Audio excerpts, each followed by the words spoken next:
Un des data centers de VH a cramé. Mais c'est quoi un data center? Un endroit où on stocke les données. Site internet, fichiers informatiques, c'est aussi là qu'arrivent les données qu'on envoie dans ce qu'on appelle le cloud, le nuage. Bien évidemment, c'est pas le nuage des bisounours. Et pour beaucoup de gens, cet incendie leur a fait découvrir un gros bâtiment, mais surtout l'importance de sauvegarder les données informatiques. Les chefs d'entreprise rognent souvent sur le budget pour le service informatique.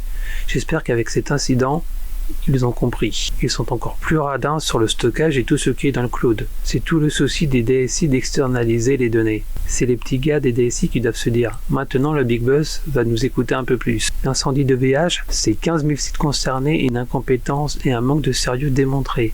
Ce qui me gêne et me scandalise un peu dans toute cette histoire, c'est le manque de moyens mis de la part de VH. Il a été dit qu'il n'y avait pas de système d'extinction d'incendie. Gicleur d'eau. J'imagine qu'ils ont voulu économiser sur ce point. C'est quand même grave ce genre de manquement. L'autre point qui m'agace aussi, c'est qu'OVH ne soit pas foutu de dire sur quel serveur se situe le site du client. C'est quand même pas compliqué de mettre un tag ou une petite ligne de code pour dire sur quel serveur se situe un client.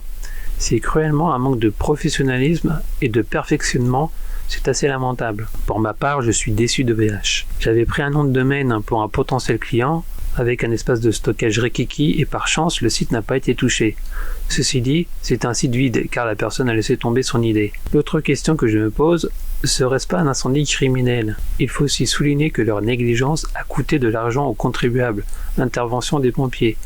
Il serait bon que ce soit facturé à OVH. C'est bien beau d'engranger un paquet de pognon, mais de l'autre côté, ne pas assurer un service impeccable.